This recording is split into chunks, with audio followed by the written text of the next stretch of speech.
IVM.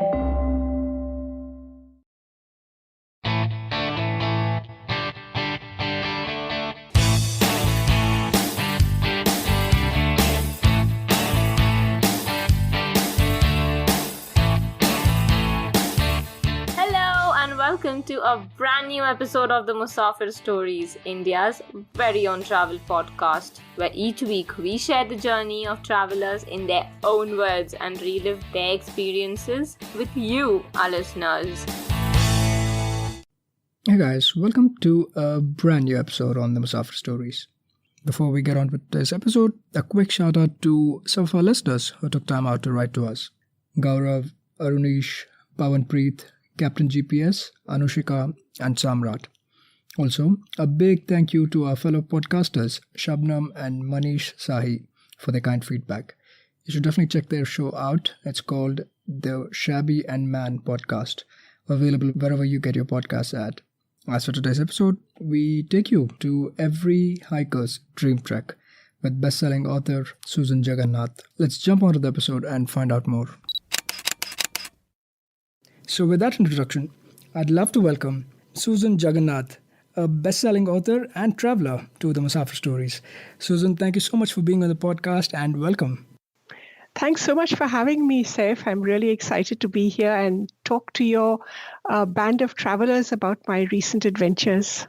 Thank you. It's a pleasure to have you on. And a best-selling author. I think it's our second best-selling author. We had another ace travel writer called Shivya Nath. She was on the show, I think, a year and a half ago. So really, really happy to have you on now and looking forward to this conversation. But before we jump into specifics, the intro I gave about you was pretty short and concise. So why don't you speak a little bit more about you and your journey to writing and travel writing specifically?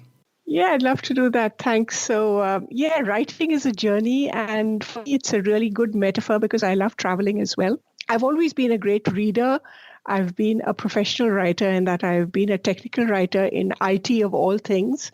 And I've also been interested in adventures and travels of a different kind. So I like to hike. So, I look for these hikes. So this is actually my third book, but I hike a lot and I look for adventures which anyone can do because there's so much of travel around now that I'm just looking for something a bit different. I was actually a military brat. So my dad was in the army. So we traveled the length and breadth of India my whole childhood. And after that, still in the services, were posted here and there. So I love the whole of India and traveling in India. And that's just my passion. So after doing all that, I said, okay, I've got to walk to some places. So that's what I do now. And writing the book generally comes about when I go and I think, really, more people need to know about this place. And so I write a book about it. So this is my third bestseller, and people love to travel. And that's what I found on my travels in India as well. It's really amazing the kind of people I meet. They are so passionate about travel, passionate about adventure that, I feel that, yes, the time has come for India to really embrace travel with a difference. Absolutely.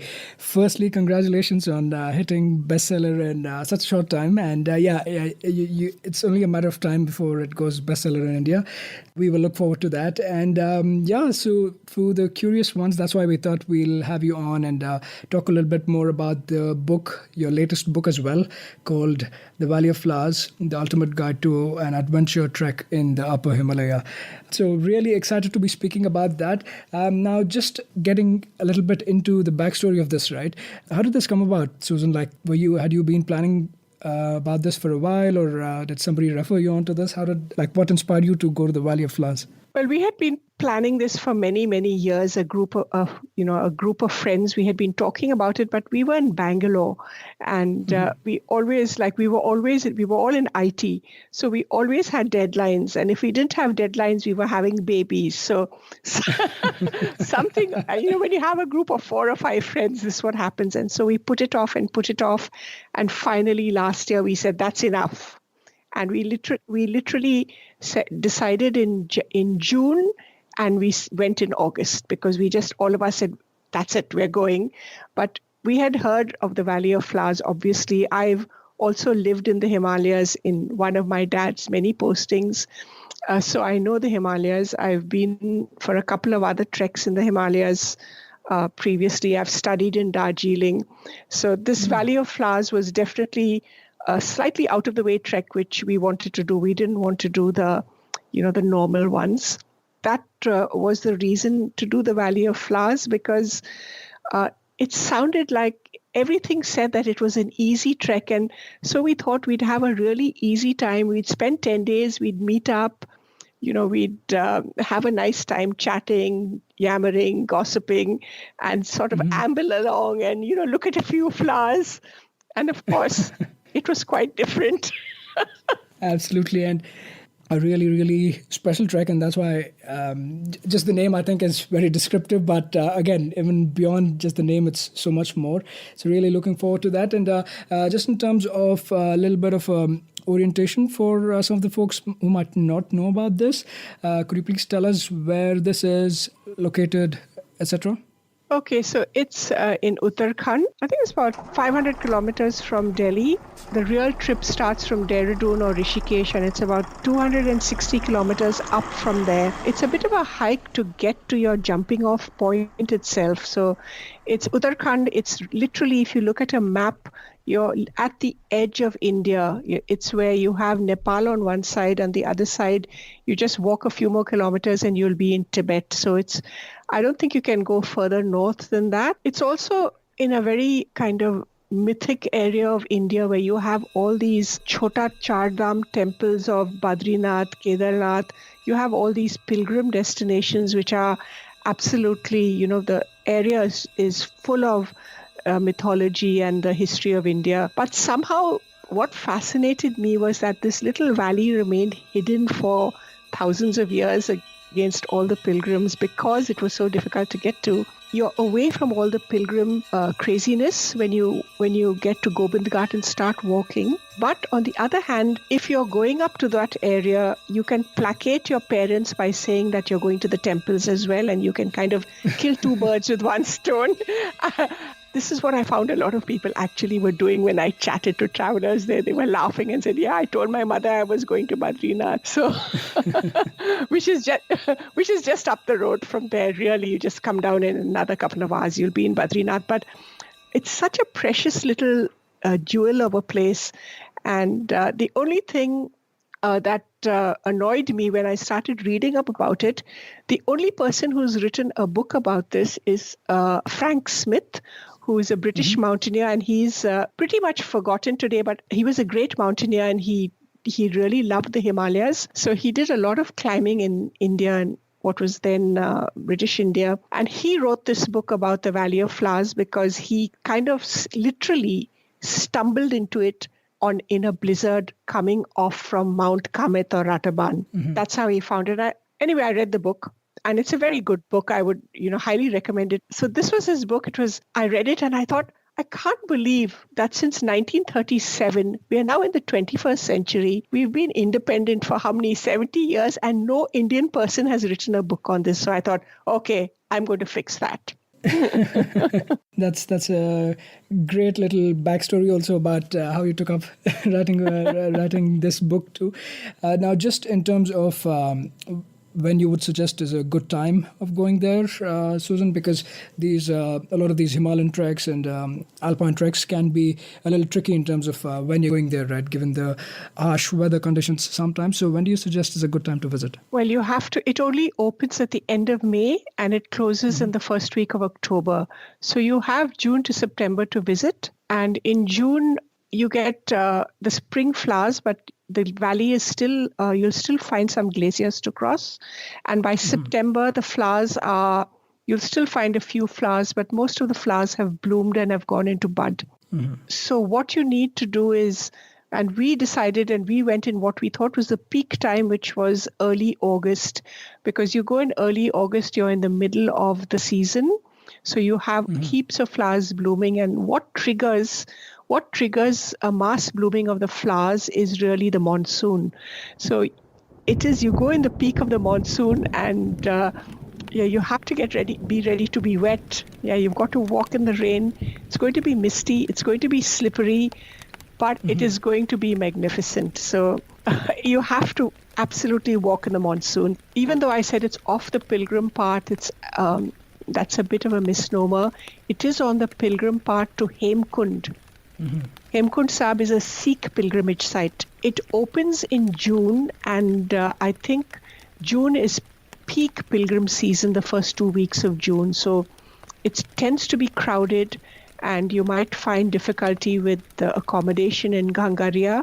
So I would avoid June unless you don't mind crowds, and unless you're a pilgrim, of course, going up to Hemkund Sahib. Great to hear, and some great pointers there. But yeah, it seems like a monsoon trek, right? So Yeah, absolutely. So good footwear, good rain gear, definitely trekking poles. On the other hand, if you want to take your grandmother up with you, you can do that. You can pop her onto a mule, or there are porters, or you can sit in a basket. You can take your kids if you want. There are porters who have called pittu walas. So I don't know what a pittu is. I presume a pittu is a basket. So you can literally sit you can sit in a basket and get carried up. That's brilliant. So you've called out a lot of the things in terms of the preparation and all of that. In terms of just the trek itself, right? Can you, before we get into the specifics of it, can you describe how your plan was? Like, how many days were you looking at as a part of this trip, as a part of this itinerary? Well, we took 10 days. We took 10 days because we went up slowly, because I knew that I get altitude sickness. So we went up really slowly. Like the first day, we stopped at Kirti Nagar, which is before Srinagar. And the second day we went to Auli. And the third, it was only on the third day, we rested in Auli for 1 day, because it's really important that you sleep. You go up to an altitude, you sleep there. Next day, you can go up a little more and sleep again. So we took some time to reach Govind Ghat. And the actual trek is from Govind Ghat, you go up to Gangaria. And again, there we stopped and slept. And it was only the next day that we went to the Valley of Flowers. Absolutely. And a lot of times, like these treks, especially important treks like these, are more often than not once in a lifetime type of thing, right? Yeah. So you want to make sure that while you're there, you kind of let it sink in, enjoy the moment, and you're not rushing from point A to point B. And more than even just rushing, right? At risk of AMS and all of that, that is a big risk if you're trying to rush. So definitely take your time when you kind of go on a lot of these Himalayan treks, right? Don't try to rush. Very good point there. So like you said, Govind Ghat, is that what we would consider the base, or is this Gangaria? Govind Ghat is where the road head. So that Govind Ghat is on the road from Auli to Badrinath. So you could possibly get a bus from Rishikesh, which goes to Badrinath via Joshimath, and get off at Govind Ghat. So Govind Ghat is where you start the trek. You can take a share taxi for the first couple of kilometers, which literally, again, just takes you uphill. It's Pulna. Okay. Pulna is where the road finishes. That's it. So from there you start walking. It's about 10 kilometers to Gangaria. Expect 3 to 4 to 5 hours for 10 kilometers. It's a hard trek. Again, it's not as hard as the next day, but it's uphill. It's a formed road. So there's stones and stuff. And the flowers start immediately. So there are flowers and there are waterfalls. It's absolutely beautiful. Take your time and walk up. And if you start feeling that you can't do it, or you feel it's too much, just take a porter or take a mule and ride up. What I said earlier about AMS still counts. You can take a porter and you can take a mule, but you're going to have to breathe still. So take it easy, but don't give up if you think that you're not fit enough. I've heard of people who've done this in one hit, but I cannot imagine how you could do it, because it's going to take you 4 hours to Gangaria. And if you think that the Govind Ghat to Gangaria trip is difficult, just forget it. The trip up to the Valley of Flowers is tough. It is not a gentle meander singing in Bollywood style and dancing around trees. It's a tough walk, and at least it's about 1.5 kilometer of very tough walk. And then after that, it levels out. But still, that 1.5 kilometer is it's just one hairpin bend after the other, steep, lots of rain, so slippery, so you can't walk fast. So you have to take it easier. But once you get to the top, of course, you forget about the agony because it is so beautiful. If anyone tells you that it's an easy ascent and anyone can do it, yes, anyone can do it because they're mules, they're porters. You can be helped, you can take your time. But do not go expecting a gentle walk. It is not a gentle walk. Yeah, and probably the ones who were telling it did it before 2013, I guess, where it was relatively easier. I mean, again, it's not, I wouldn't really classify this as an easy trek per se, but again, it's become even tougher now with the new route that they've put out after the floods, right? And the catch over here is that you have a very short window of time. So they only open the gate to the national park. Like you can't get in without paying a fee and writing your name down, right? Right. So that only opens around 7, and you have to be down and out of the park at 5. Okay. It's going to take you from 7 to about 10 or 11 to reach up there. And you have to leave there by 2 or 3, because it's going to take you 2 hours at least. It may have taken you 4 hours to go up. It'll take you 2 to 3 hours to come down, because coming down is not easy either. You have to be very careful. Right. You have this short window of time, so there's no mucking around. You've got just that window of time from 7, and who gets up at 7 on a holiday?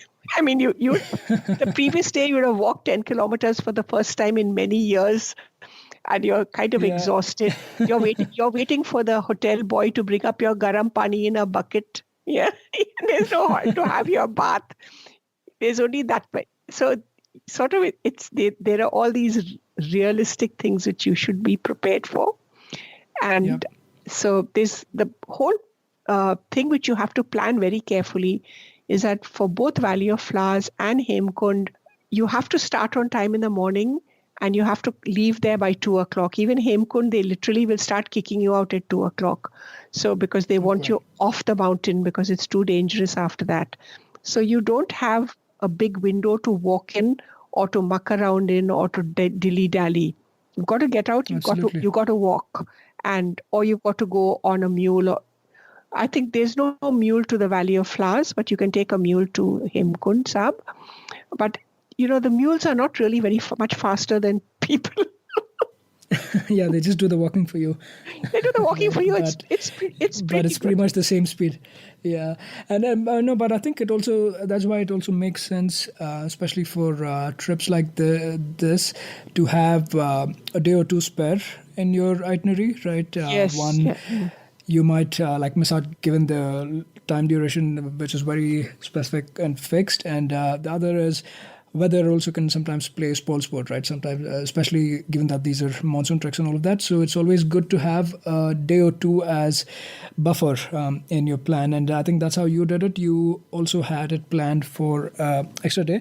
Now, in terms of the trek itself, right? So Susan, you have made that first leg from Govind Ghat to Gangaria, and so did you decide to stay here overnight and start the trek the following day? And just take us through that ascent to the Valley of Flowers, right? When you went there and saw it for the first time, how was it? How was the experience and the kind of things you saw?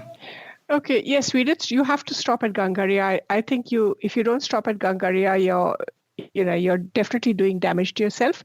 The other thing is what I said about the timing.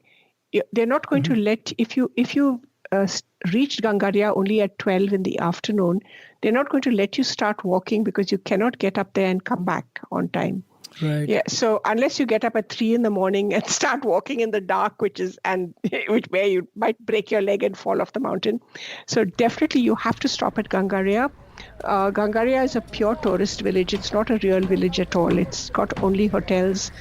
There's plenty of accommodation. There's a gurdwara where you can stay for free.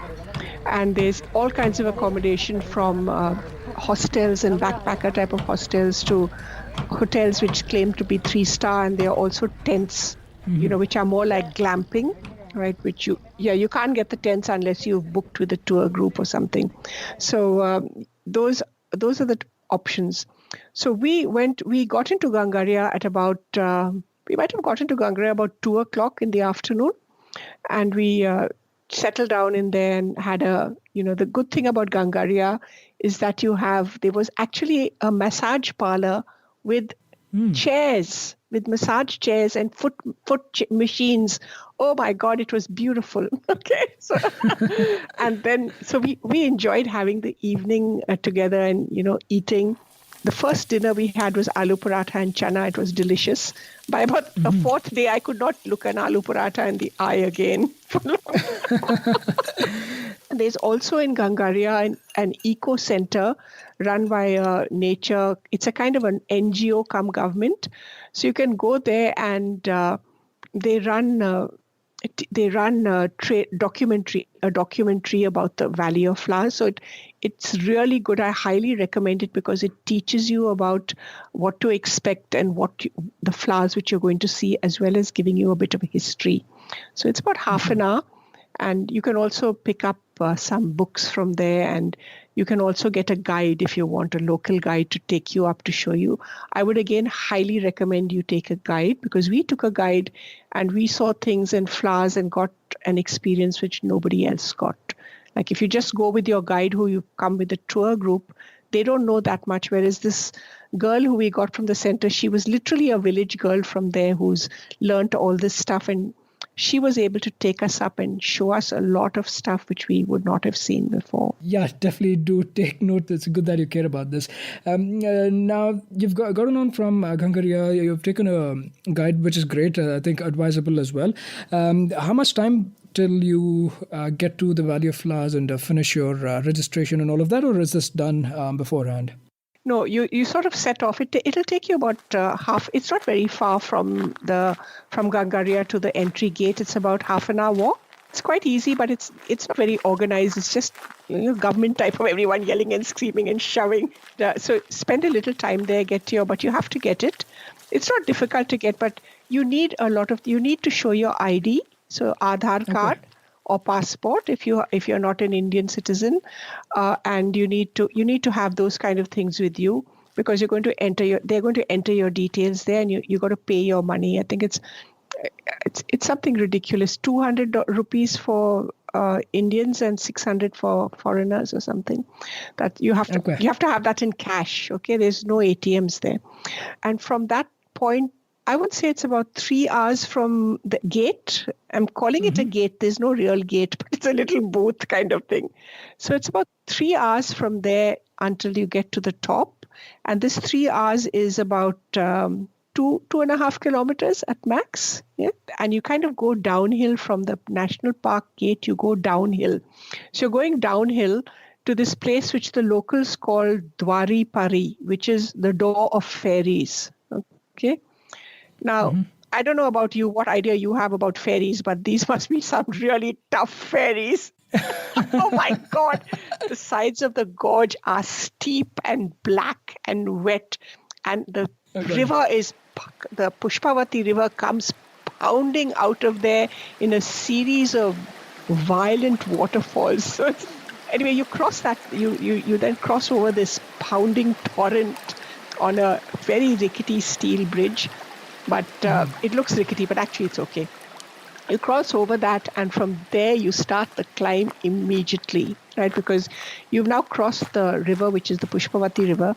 You start the climb immediately, and it's all the way. The gorge is on one side, just getting higher and higher. And when I say gorge, vertical walls of slate.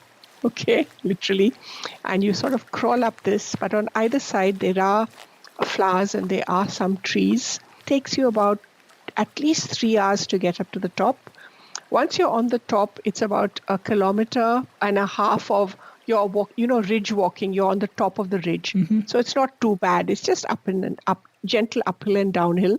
And by here, the trees have gone and it's just meadows. And at this point, you start actually seeing the Valley of Flowers. You have the classic view of looking down at the river, going the stream and the glacier is beautiful.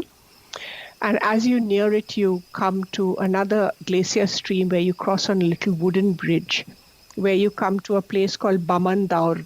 There's a huge boulder there. And so this is the official start of the Valley of Flowers. But we had already seen like cobra lilies, we had seen Himalayan balsam, we had seen the silver birch, the trees, which is the what they call bhoj patra. So the bark peels off like paper, right? And apparently people used to write. It was used in the olden days for writing on. So very, very beautiful. The bhoj patra also tend to grow because the slopes are so steep. They grow sideways. If you don't duck, you can get knocked on the head by one of them because. And then you cross the bridge, and that's where the real meadows of flowers start off. So they're total meadows over there, full of flowers of all kinds. So you have blue flowers. So you'll have these patches of blue, and suddenly, it depends on the season. When we went, the color was pink. It was Himalayan balsam was everywhere. Okay, and there was also a lot of called trailing bellflower, which are blue. So we had pink and purple. We also had white and. The thing is you have to look for the flowers. So some of the flowers are little, some of them are large. And you also had, massive, huge flowers like, with names like the flower. I was quite excited to find a flower called Angelica Archangelica. Okay, who knows what you learn all these names. Now, when it's a massive flower. It's got, it's almost like a broom kind of, it blooms in these huge bunches of multiple flowers on top. So I didn't know I had looked it up, and later on I was very amused to find that this is actually a member of the coriander family. Oh, wow. But it doesn't taste like coriander, fortunately. They say, it tastes of gin and of juniper. And what they do with this is that this is highly prized because it grows all across the alpine regions.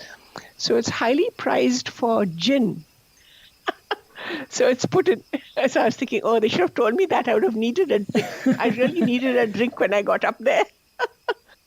Yeah, and apparently like there's literally over 500 different varieties of flowers that grow there, right? So it'd be really beneficial, like you said, if you go along with a guide there. But perhaps like this is the classic shot, right? The money shot, basically, that most people take of the Valley of Flowers, kind of these beautiful, colorful carpets of flowers spread out across these meadows and green and grey mountains on either sides. And I think there's the river also, Pushpavati, you said? Yeah, it's more of a stream over here because you're really high, but you've got the peaks, and literally there's nothing above the peaks but sky because you're so high. But as you say, if you don't have a guide, you really don't know what you're looking at. Even I had to come back and look at them and think, okay, is that Polygonum polystachum or is it Trisontheus trichopistrum? I'm thinking, oh God. You don't know what it is because they don't, while some of them have names like Himalayan orchid or Himalayan daisy or violet, those are, but there are other names which you've never heard them before, and you don't see many of them. So it's good to invest a little bit of time and learn a little bit. You don't have to make it a onerous task, but I think if you take a guide who knows the area, you can see the flowers. Like there are many flowers which we know what an iris is, we know what an anemone is, but do we really know them? When you see them in the field, you actually can't recognize them. I was very humbled by my lack of knowledge of flowers, totally. And I was thinking, you think, what's there to know about flowers? And you think, actually, there's a lot to know about them. Definitely. And Susan, also to kind of ask, right, you have a limited window to spend here, like after all of this trekking, how many do you get, like 2 to 3 hours or even lesser than that? Depends how fast you come up. If you've taken 2 to 3 hours to come up, so I said if you sort of enter the gate by about 8 o'clock, you're going to be up at the Valley of Flowers by 11 or maybe even 12. And then you have to leave by 2. And the thing is, from Bamandor, you have to walk further. If the further you walk in from the gate, the better the valley gets. So you need the guide to kind of take you further in, because you really don't know. Like quite often we were thinking, oh, we're really tired, we're going to turn back here. But she would say, no, we need to go further. And you'd go further and you'd open up these vistas, which were absolutely breathtaking. So if you don't know, you get tired, because remember, you're at a high altitude, you think you've seen it all, and of course you haven't. So if you go further on, we found the actual bed of the Pushpavati, and they were whole stands of what's called river beauty, like pink flowers, pink, and whole stands of yellow flowers. And it was just amazing. And we found strawberries. We found something called, she called it creeping snowberry. And it's a little blue berry. And she actually picked one. We're not supposed to, but because locals are allowed to pick it, I guess, because they live there. And it was quite amazing. It tasted of Vicks Vapor Rub. Wow. And I thought, okay, I'm not going to eat that. But the other thing is, this 200 rupees which you pay, it allows you 3 days. Okay. So if you have the time, spend 3 days. We actually went up twice. We went up to 2 days. And the second day we were able to go further because we had planned it. This time we got out of the hotel at 7 o'clock and just went. We didn't bother. We just went and carried our food with us and walked. That was a day when we didn't bother about breakfast. We just took protein bars and fruit. But because of that, we were able to get up there by about just after 10 and walk further in, right? And the second day we went, as you mentioned before, the second day when we went, we had beautiful weather. First day, it was a bit rainy and miserable. But a lot of the thing is, it may be rainy and miserable on the way up. But when you're actually in the valley or actually in Hemkund, you're above the weather. Unless you're really unlucky and you're in a blizzard, once you're at that level, you don't get the rain. You actually get patches of sunshine, and it's really good. Yeah, I just found it like really interesting, something that I hadn't come across before. And I also read references to a couple other kind of milestones within the Valley of Flowers, right? There was one reference to a glacier point, perhaps further, I think 2 or 3 kilometers up. If you go further up 2 or 3 kilometers. And there was also this reference to, I think it was a grave of one of the botanist, right? The botanist was Joan Legg. Yeah, Joan Legg. So she was a botanist from Kew Gardens. And she came out to document the flowers because Frank Smith was a mountaineer. Obviously, he didn't know much about flowers, even though he tried to press the flowers. And I think he came back later and did it. But I think it's quite amazing because I read up about her. She was 54 when she came in those days. Okay, so she was 54 and she came to record the plants and spend time. And it's quite tragic. Like, she died after 5 days. Oh. She fell off a cliff. Unbelievable. But so her grave lies in the further meadow. It's a very very beautiful place to lie. And I think they maintain it, but the grave is not. It's not that well maintained. But it's definitely, if she lies there, she can see the mountains around her. The glaciers had pretty much gone when we were there in August. They had retreated right up, but you can in fact walk right to the end and then trek backwards and go to Badrinath from there. Interesting. Yeah, but you need the guides to do it. But that sounded like a really good trek. And she said that there were a couple of other treks which they had opened up in that area so you could walk further in. So I would be interested in doing that if I ever go back there. I just wish there was a bit more infrastructure there because it's definitely worth spending a full week there. The accommodation is so... not very salubrious, I would say, however posh it is, unless you can get a tent and stay for a long time. But it would be good to stay there and go up to the Valley of Flowers 2 or 3 times, and certainly Hemkund as well. Yeah, I think Hemkund is also a longer trek and a tougher trek, but Right. yeah, but it's also got beautiful flowers. If you have to go to Hemkund to see the Brahma Kamal, which is the sacred Sure. lotus, and Yeah. heaps of blue poppies on the way to Hemkund. You won't see that in the Valley of Flowers. Yeah. Interesting. Yeah, and Hemkund Sahib also has, like you mentioned at the beginning, right, from a religious perspective as well, it's considered very sacred by the Sikh community. So Yeah. definitely worth Yeah. visiting there. Yeah. And there's the thing is you trek up there and there's obviously Guru Ka Langar, so you can have nice hot tea and khichdi and head on down, and they're very, very efficient. Lots of lots of crowds, but beautiful lake over there up there, and beautiful flowers there as well.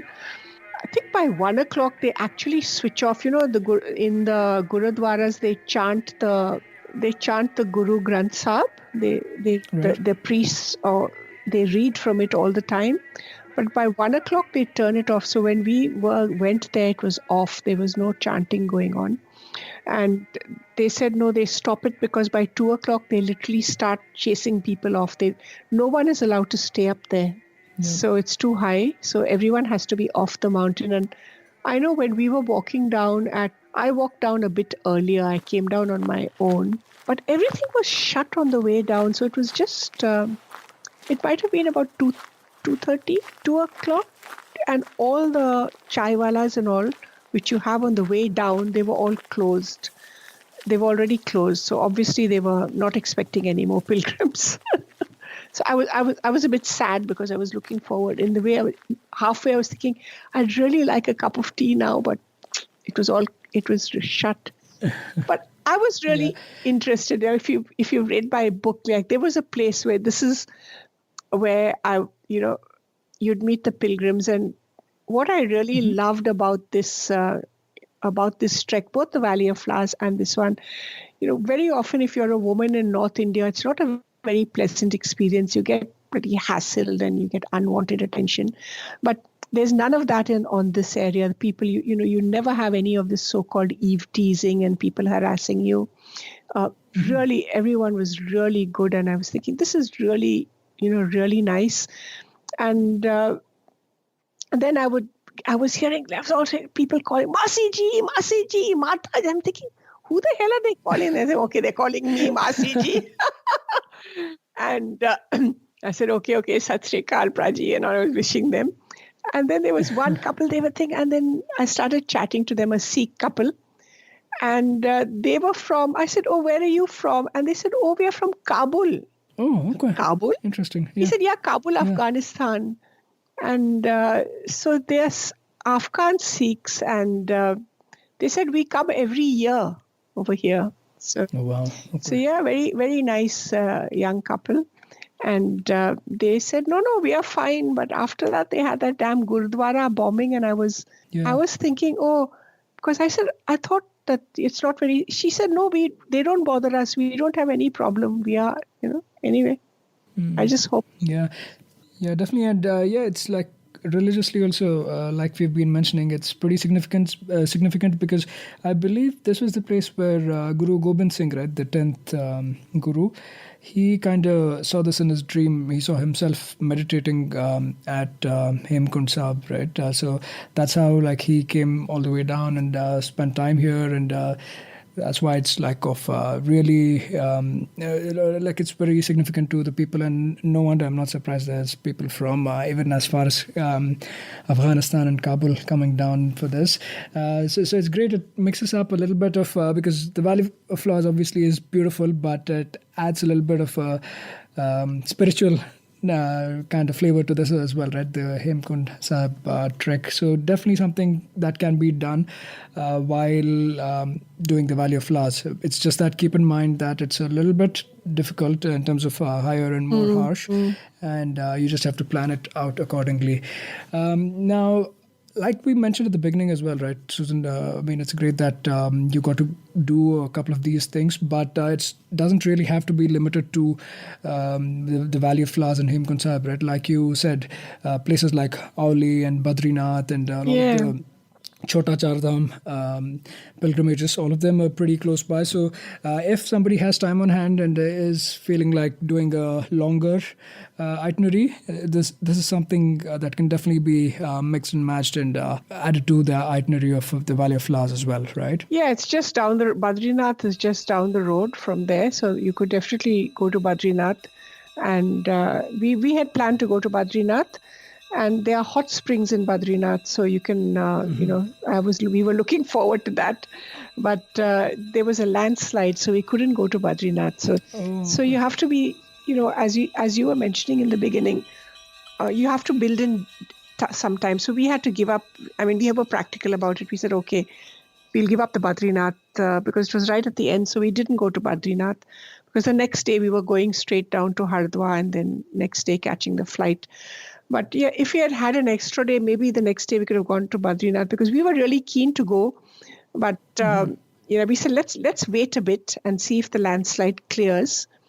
But after about a half an hour, the driver said, no, there's a big boulder and I'm not taking the risk.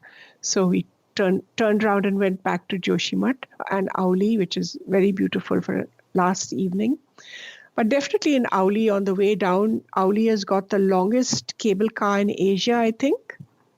But that wasn't working when we were there. But I think it's for the skiers. But just a bit of it works. Just for about 2 minutes, you can go on the top bit. But there is a cable car from Joshimath all the way to Auli, that's the longest one. I think it's 4 kilometers or some huge amount. So there's Auli, and walking up above Auli through the meadow through the forest into the alpine meadow is also extremely beautiful. They're not as many flowers as in the Valley of Flowers, but it's really, really beautiful up there. And of course, one of the reasons why we took 3 days to come up to reach, was we could stop at all the Panch Prayags on the way. So we crossed the 5 confluences all the way. And so you think at Dev Prayag, you think that, oh, this is really awesome. But as you get higher and higher, the gorges get narrower and the mountains the rivers get more ferocious. So it's really it's really picturesque. And some of those rivers they're blue. I mean, normally certainly the Pushpavati, if you go down to the Pushpavati and sit around, it's actually flowing. It's almost like ice blue. It's beautiful. It's like you think, am I in a dream? Absolutely. I think it is something that kind of matches the beautiful sights and sceneries you see around, right? All of the mountains to the rivers and obviously the magical Valley of Flowers that you had a chance to go and enjoy this for a week. But yeah, easily can be turned into a semi-religious circuit as well if you have the time at hand. So plan it out accordingly. But thank you so much, Susan, for kind of walking us through your experience. And for people who want to read further about Susan's experience spending there, it was a 10-day itinerary that she did, and she did this with a group of friends as well.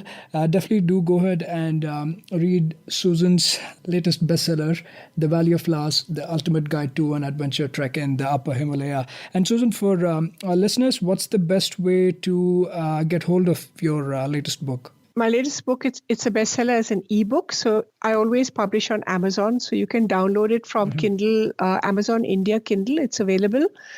You download it on Kindle. The print book is coming out later in the year. So that's when the print book will be available, but it's not yet ready. I'm all for ebooks, quite frankly. I like ebooks, but if you want, I know there are people who like print books, and ebook is already available. It has got some photographs in it, but the ebook also has bonuses in it. So you click a link and you can go, and I've got additional pictures of the flowers and additional photographs, checklists which you can use. And I have also created, very excitingly, in this day and age, I have created 10 Zoom backgrounds for anyone who's doing Zoom conferences in this day and age. And so you can sit there and pretend that you're in the Valley of Flowers. Exactly. So we will definitely link all these various. We will link the Amazon Kindle version of the book as well on the show notes of the podcast, so listeners can go check it out. And we will also figure out a way as soon as the hardbound copies are out to give this away as our kind of way of showing some love to Susan's latest book as well to some of our listeners. you. I really enjoyed reading this, and I'm sure a lot of the listeners will appreciate this too. So, Susan, thank you so much once again for me. Thank you, Saif. As I said, this was not just a very, very practical guide for somebody planning a trip, but it was also great in terms of looking at it as a very personal journal, right? Especially doing this with 4 friends. Yes. And a little reminiscent of Zindagi Na Milegi Dobara also, a few friends coming together to do a trip. But yeah, this is more personal, and definitely enjoyed reading every bit of it. I would highly, highly recommend listeners to go check the book out as well. And as I said, links are present in the show notes. Thank you again, Susan. It was a pleasure having this chat with you. Thank you so much. Bye. That was yet another great episode of the Musafir Stories. If you guys like the show, please subscribe to us on iTunes or Apple Podcasts, Audioboom, Savan, Pocket Casts, Castbox, Stitcher, or any other podcasting app available on iOS or Android. Please do leave us a review on iTunes. It goes a long way in the show's discoverability. You can also follow us on Facebook, Twitter, or Instagram. We go by the handle The Musafir Stories. Or, if it suits you, you could email us at themusafirstories@gmail.com or visit our website at www.themusafirstories.com for more information. All of these links will be made available in the show notes section of each episode. So here's to more traveling, sharing, and inspiring. Stay tuned for our next episode. Until then, happy travels and goodbye.